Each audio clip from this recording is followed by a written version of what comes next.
Medo. Desvendar gradativamente nossa geografia interna, nosso próprio padrão de carências e medos, proporciona-nos uma base sólida de autoconfiança. Modela e forma a nossa sombra tudo aquilo que nós não admitimos ser, tudo que não queremos descobrir dentro de nós, tudo que não queremos experimentar e tudo que não reconhecemos como verdadeiro em nosso próprio caráter. Sombra é um conceito junguiano para designar a soma dos lados rejeitados da realidade que a criatura não quer admitir ou ver em si mesma, permanecendo, portanto, esquecidos nas profundezas da intimidade. Por medo de sermos vistos como somos, nossas relações ficam limitadas a um nível superficial. Resguardamo-nos e fechamo-nos intimamente para sentir-nos emocionalmente seguros. Presumimos que o não ver resulta em não ter. Em verdade, não nos livramos de nosso lado recusado simplesmente porque fechamos os olhos para ele, mas porque, mesmo assim, continuará a existir na sombra de nossa estrutura mental incapaz de voar. O avestruz, embora seja uma das maiores aves, esconde a cabeça no primeiro buraco que encontra à sua frente, quando acuado e amedrontado. Esse comportamento do avestruz é uma metáfora adequada para demonstrar o que tentamos fazer conosco quando negamos certas realidades de nossa natureza humana. Eu lembrei também das crianças, quando você fala esconde, aí eles fecham os olhinhos e acham que tudo foi embora, né?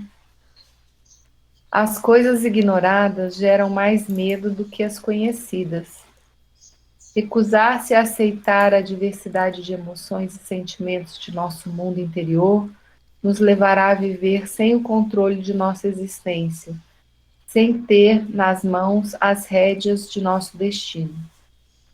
Ao assumirmos que são elementos naturais de estrutura humana em evolução, frieza, sensualidade, avareza, desperdício, egoísmo, desinteresse, dominação e submissão, lassidão, impetuosidade, aí começa nosso trabalho de autoconhecimento, a fim de que possamos descobrir onde erramos e a partir de então encontrar o meio termo, ou seja, não estar num extremo nem no outro. Muitas criaturas têm medo de si mesmas, desvendar gradativamente nossa geografia interna. Nosso próprio padrão de carências e medos proporciona-nos uma base sólida de autoconfiança. O ato de arrependimento nada mais é do que perceber nosso lado inadequado. É admitir para nós mesmos que identificamos nosso comportamento inconveniente e que precisamos mudar nossas atitudes diante das pessoas e do mundo. Arrependimento pode ser visto como a nossa tomada de consciência de certos elementos que negávamos consciente ou inconscientemente, projetando-os para fora ou reprimindo-os em nossa sombra. Arrependimento quer dizer pesar ou mudança de opinião por alguma falta cometida, vocábulo de uso habitual nas lides religiosas. Tomar consciência é uma expressão moderna que significa discernimento da vida exterior e interior, acrescida da capacidade de julgar moralmente os atos. A nosso ver, ambos os termos nos levam à mesma causa. O ato de arrependimento é um antídoto contra o medo. Quem se arrependeu é porque examinou suas profundezas e descobriu que seus desejos e tendências nada mais são que impulsos comuns a todos os seres humanos. Quem se arrependeu é porque aprendeu que é simplesmente humano, falível e nem melhor nem pior do que os outros. Arrepender-se é o primeiro passo para melhorarmos e progredirmos espiritualmente. O espírito São Luís é taxativo quando diz que todos os espíritos se arrependerão um dia. Há os de arrependimento muito tardio, porém, pretender-se que nunca se melhorarão, fora negar a lei do progresso e dizer que a criança não pode tornar-se homem. As manifestações decorrentes de nossas sombras são projetadas por nós mesmos de forma anônima no mundo, sob o pretexto de que somos vítimas porque temos medo de descobrir em nós a verdadeira fonte dos males que nos alcançam no dia a dia. Por acreditar que banimos de nossa intimidade determinado princípio que nos gerava medo e baixa estima, é que fatalmente encontraremos logo em seguida esse mesmo princípio materializando-se no mundo exterior, amedrontando-nos e causando-nos desconforto. Os chamados tiques nervosos nada mais são do que impulsos compulsivos de atos ou a contração repetitiva de certos músculos, desenvolvida de forma inconsciente para não tornarmos consciência dos conteúdos emocionais que reprimimos em nossa sombra. Os tics são compulsões motoras para aliviar emoções e funcionam como verdadeiros tapumes energéticos para conter sentimentos emergentes. A técnica funciona da seguinte maneira: enquanto o indivíduo se distrai com o tique, não deixa vir à consciência o que reprimiu, por considerá-lo feio e pecaminoso. O somatório dessas emoções negadas nos causa medos inexplicáveis que nos oprimem, afastando-nos do verdadeiro arrependimento, prejudicando o nosso crescimento interior. Muitos de nós continuamos anos a fio sentindo temores injustificáveis por tudo aquilo que reprimimos e para evitar que pensamentos, recordações ou impulsos cheguem ao consciente. O medo indefinido provém da repressão de impulsos considerados inaceitáveis que existem dentro de nós, da ausência de contrição de nossas faltas, da não admissão de nossos erros, descompensando nosso corpo energeticamente com o peso dos fardos do temor e do pânico.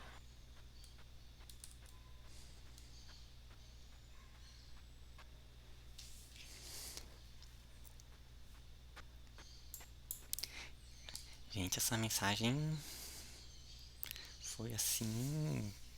Eu achei ela muito bacana, muito bacana. Nessa parte dos tiques nervosos, né, esse tique nervoso como uma forma de tentar reprimir ou direcionar determinados impulsos, né? Ele coloca aqui essas questões que vêm, esses conteúdos emocionais. Eu me lembrei de uma situação do livro Memórias de um Suicida. Né, aquele livro é um livro bem interessante que ele conta o, o suicídio do Camilo Castelo, quer dizer, o Camilo Castelo Branco, ele se suicidou, que ele era um escritor português. E aí depois ele vai contar a experiência dele, né, como que foi no mundo espiritual, ele não acreditava em nada, e aí ele é acolhido em um em uma instituição que é organizada por Maria de Nazaré, né, a Legião dos Servos de Maria, que era esse local que cuidava. E aí, enfim, e aí ele ficou em uma sala, em um salão junto com outras pessoas que também foram suicidas. E ali eles conversavam e tinham os tratamentos.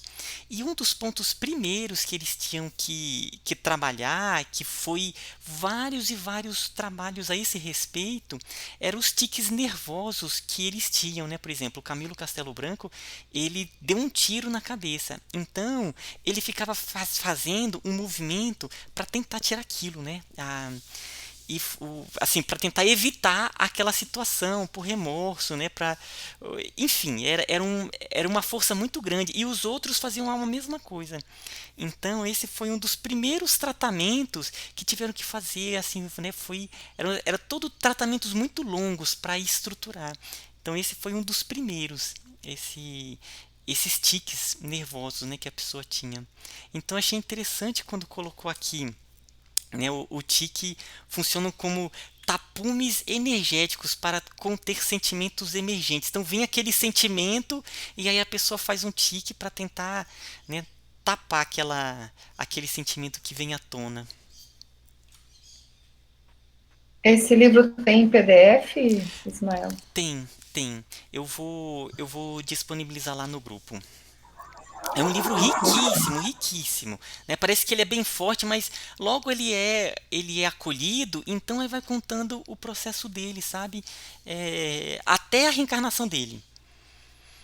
É O que mu- me impressiona assim, nessa história dos suicidas é que eles, por exemplo, o encontro, até que a gente estava fazendo a irradiação presencial ainda, quando veio o Gustavo, né, seu primo, e aí tinha poucos dias, né, que tinha um rapaz da nossa família suicidado, né, um primo, né, do Vladimir.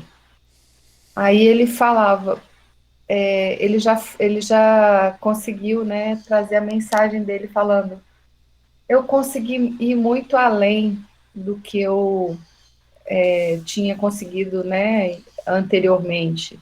Tudo pelo amor e tudo. Só que mesmo assim, né, suicidou novamente. Então parece que é uma, é uma recorrência, né? E, e o medo, né? Como o medo vai criando esse imenso caudal assim de distúrbio, né? Porque ele tampa tudo e a pessoa não consegue ver realmente que todo mundo falha, né? Que esse arrependimento é tão benéfico assim, né? Que você ontem mesmo em um grupo aqui, é um grupo grande, né? Antes eu ficava chocada quando as pessoas colocavam assim, externavam coisas pessoais, né? E uma mãe colocou que tentou suicídio, que passou por diversos problemas, dessas questões de escola, que foi muito. Ela também tem altas habilidades e das dificuldades que ela enfrentou, e aos 15 anos tinha tentado suicídio. Aí eu só coloquei lá assim, como essas experiências, né, tão fortes assim nos aproximam das outras pessoas, né, fazem com que a gente possa compreender esse caudal também de experiências que você vive pode te aproximar, né, de reconhecer nos outros, de participar com as outras pessoas das experiências deles também, e você se tornar uma pessoa capaz de ter uma palavra ali de consolo, né, de reconhecimento de coisas que você já viveu, né. E aí ela falava, é isso mesmo, acredito nisso, que essas são experiências, né, e muitas pessoas passam. Às vezes fica escondendo, escondendo, escondendo. E quando vai ver, quando você fala, né, quando você trabalha assim nessa parte das terapias, vai vendo que é muito comum um monte de situação que outros escondem a vida inteira, né? Então, quando consegue se abrir, compartilhar é um passo muito bonito assim essa para esse compartilhar, né?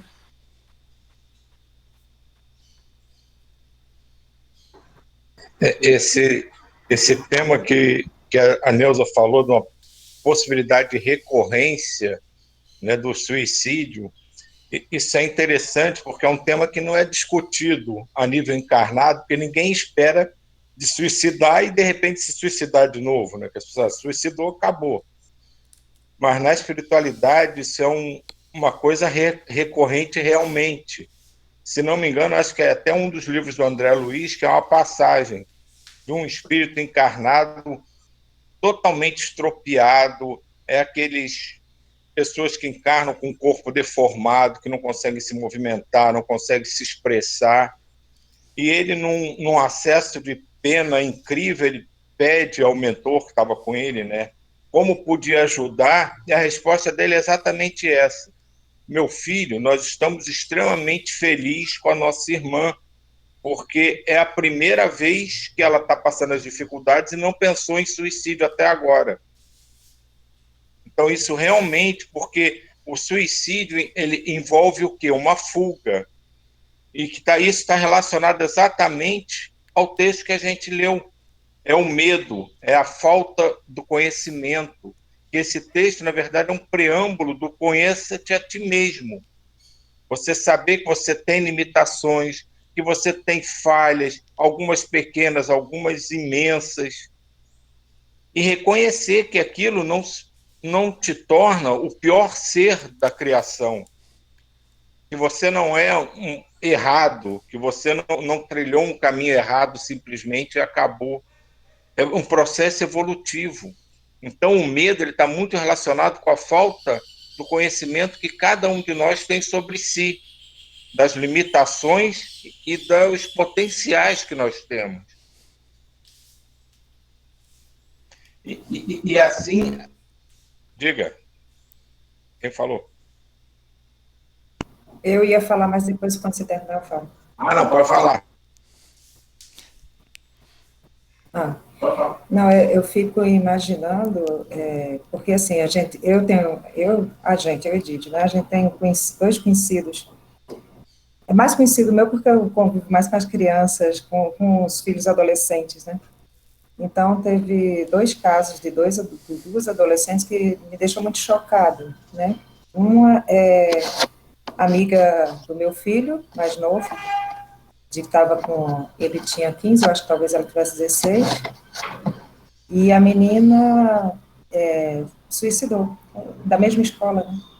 Então, deixou aquela sensação muito esquisita na escola, muito comovida todas as mães e todos os grupos, né? Porque eu acho, na condição de mãe, de pai, eu fico pensando o quanto de dor que esses pais também, e de culpa, né? Esses pais vão carregar e carregam, e de dizer o que eu podia ter feito, né? Essa que eu estou falando especificamente, a gente conhecia a história, não conhecia o pai, a mãe, mas sabia das histórias, assim, do pai e da mãe.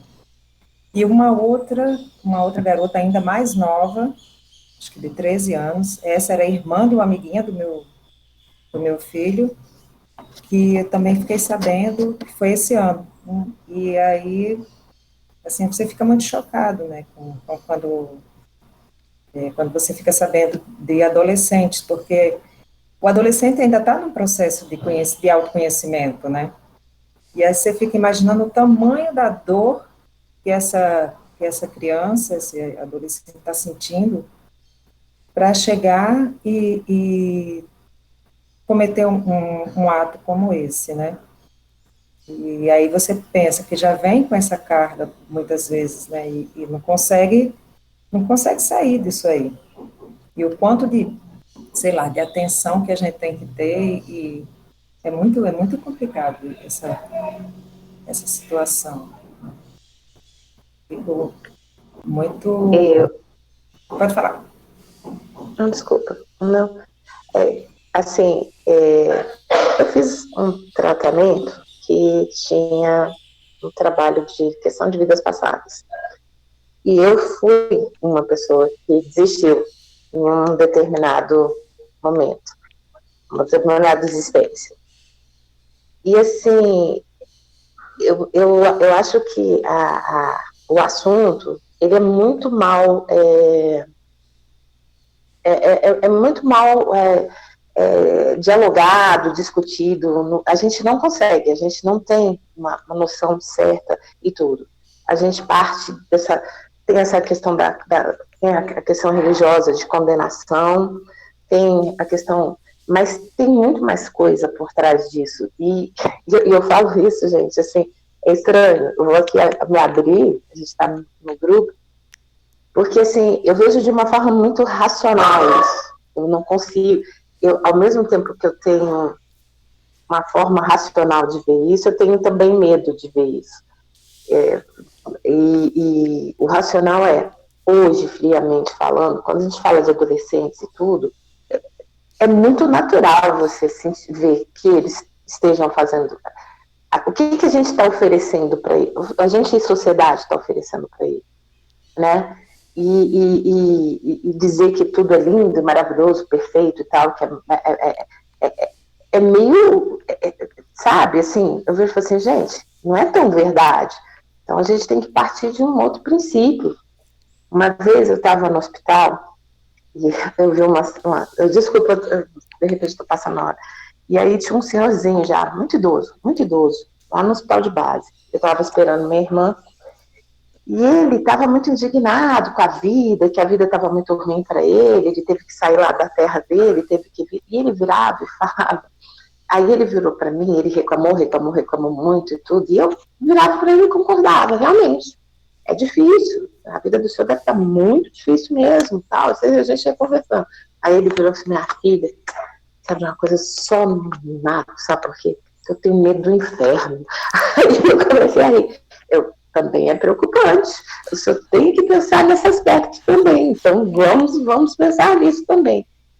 E depois que eu fiz essa regressão, que eu vi várias coisas, o que eu tenho a percepção é, realmente, assim, quando a gente é espiritualista, que a gente é reencarnacionista, e que a gente aprende que não muda nada, que a angústia que você tem daqui, os medos, as provas que a gente passa aqui, elas não mudam porque você desistiu, porque você saiu desse plano, que esse plano, as coisas são mais angustiantes depois, porque não por castigo, não, mas é quando você toma a consciência de que não mudou nada. Eu não sei, desculpa eu estar aqui colocando assim, porque quando eu vivenciei essa experiência na regressão, eu sentia, assim, eu falei assim, gente, por que eu fiz isso? Porque tá tudo igual, a minha dor não mudou. O que eu pensava que eu ia me livrar, eu não me livrei.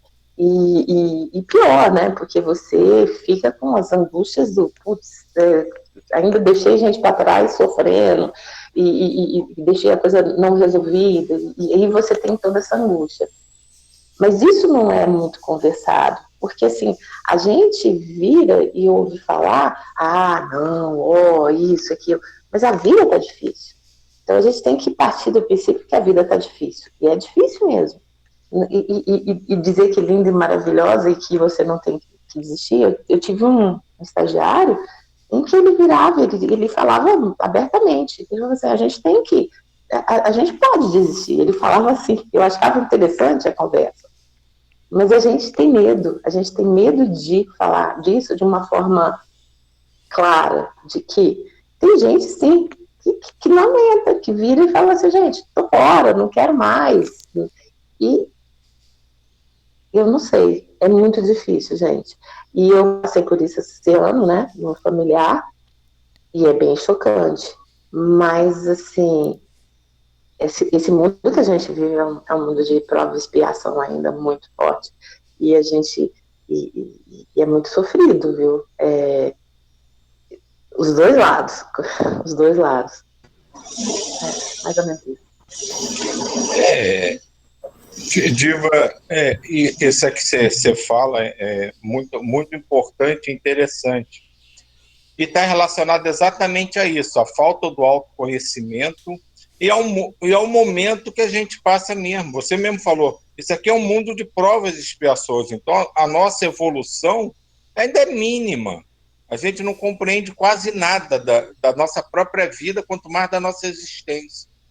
E a gente achar que as coisas podem ser resolvidas fugindo delas, ainda é uma coisa que é comum no nosso mundo, no nosso meio, entre as pessoas que a gente convive.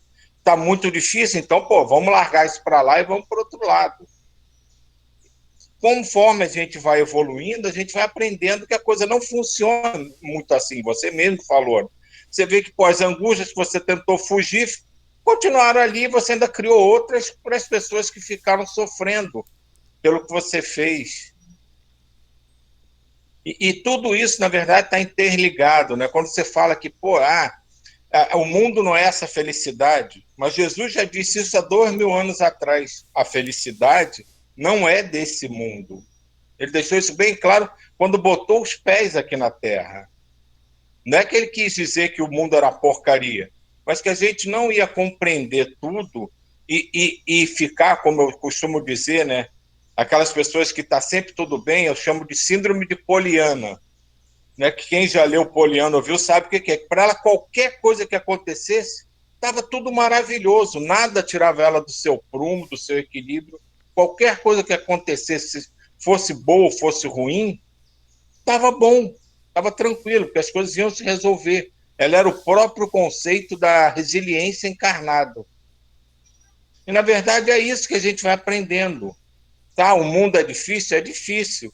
E muitas vezes a gente tenta fugir porque a gente não consegue compreender o nosso potencial, o futuro que a gente pode alcançar e por que a gente está passando dessas dificuldades. Você certamente descobriu muitas coisas sobre você quando fez essas terapias de vidas passadas. Coisas que algumas devem ter te assombrado muito e outras te deixaram com mais dúvidas ainda. Mas tudo está em torno do texto que a gente leu hoje. É o medo que a gente tem do desconhecido, é o medo que a gente tem de se conhecer, é o medo da gente perceber que nós somos extremamente falhos, com tantos vícios, com tantas coisas que a gente considera ruim nos outros, e que somos nós. Então você chega à conclusão que você não só é igual a todo mundo, como muitas vezes você acha que é pior. Você merece, na verdade, muito menos do que os outros. Isso faz parte da gente. Somos espíritos em evolução? Sim, mas bebês começando a engatinhar. A Terra vai evoluir, sei lá, mais daqui a quantos anos, vai terminar o processo para regeneração. E a gente vai chegar lá regenerado? Não. A gente vai chegar lá para começar a aprender a viver no mundo de regeneração. Exatamente como a gente é aqui hoje. E essa... Pode falar. Não, diga, desculpa. É só a abordagem. Eu falo assim, a abordagem suicídio é que tem que ser mudada. É nesse aspecto que eu estou falando. Porque às vezes essa abordagem que a gente fica, ou de medo, ou de vida linda, ou de agradecer a Deus, ou de não sei o que, às vezes isso não condiz e a pessoa não consegue enxergar. E tem que ter uma abordagem diferente. E eu não vejo os caminhos tendo abordagens mais realistas em relação a isso, num momento de muita dor como a gente está vivendo. Então, ele não atinge, né? Porque a própria igreja, até recentemente, quem se suicidava era logo para o inferno e a família não podia nem comentar que existia um suicida na família, porque já era um pecado mortal. Então, isso vai se... Claro que você não vai chegar para a pessoa que está pensando em suicidar e dizer, não, fica feliz, Deus é bom. Ele vai rir para você, vai te dizer algumas coisas desagradáveis e vai se suicidar. A abordagem vai mudando com o tempo da evolução mesmo. Eu vou dizer só bem rápido, daí passo a palavra para você. Tem um jornalista aqui do Rio, que o nome dele é André Trigueiro. Talvez algum de vocês conheça. Ele é espírita também, e ele escreveu um livro, ele fez uma pesquisa a respeito do suicídio, e ele escreveu um livro que é Viver, se eu não me engano, é Viver a Melhor Saída, a Melhor Solução, uma coisa assim. E ele fala ele fala exatamente do tabu que existe. Você não pode falar, você não pode propagar, você não pode falar a respeito de nada. E isso termina fazendo com que essas pessoas fiquem muito isoladas, né? E aí, ele fala também que, durante essa pesquisa que ele fez, ele fala que muitas pessoas que iriam tentar o suicídio não tentaram por uma palavra, por um diálogo de alguém conhecido, eu acho que quando a pessoa está sentindo uma dor dessa, às vezes ela não consegue recorrer ao número de telefone que tem de apoio, mas o apoio de alguém que chega ali e que vai e fala e dialoga e conversa e tenta mostrar um outro ponto, tire essas pessoas, e são muitas pessoas que são tiradas pelo diálogo. Aqui a gente mora no Rio, aqui no Rio tem lugares que são conhecidos que as pessoas procuram. Tem um prédio de uma universidade, tem o metrô. O metrô nunca se fala, quando acontece um acidente, nunca se fala. Não pode se propagar até para não dar ideia, né? Mas o suicídio em si é um tabu muito grande ainda na sociedade, ninguém dialoga sobre isso. Né? Era isso que eu queria falar. Vamos então fazer esse tema, ele acho que hoje a vibração vai ser, né, para esse público, esse ponto ligado ao medo e ao suicídio. Então vamos lá, vamos fazer a nossa irradiação